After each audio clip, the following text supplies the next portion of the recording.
Everybody here knows the body is made up of cells. So the cell is the most basic unit of life. But not many people know what else. So it actually turns out that your cells sit in this mesh of complicated fibers, proteins, and sugars known as the extracellular matrix. So now the ECM is actually this mesh that holds the cells in place, provides structure for your tissues, but it also gives the cells a home.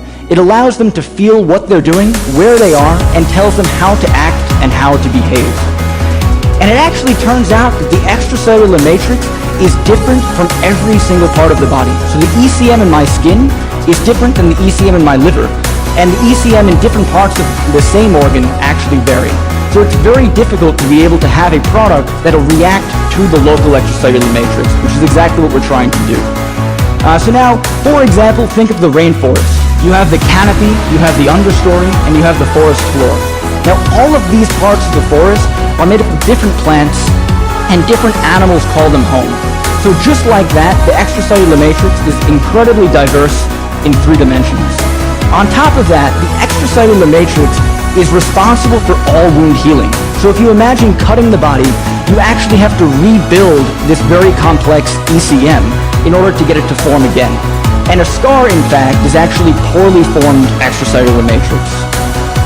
So now behind me is an animation of the extracellular matrix. So if you see, your cells sit in this complicated mesh, and as you move throughout the tissue, the extracellular matrix changes. So now every other piece of technology on the market can only manage a 2-dimensional approximation of the extracellular matrix, which means that it doesn't fit in with the tissue itself. So when I was a freshman at NYU, what I discovered was you can actually take small pieces of plant-derived polymers and reassemble them onto the wound.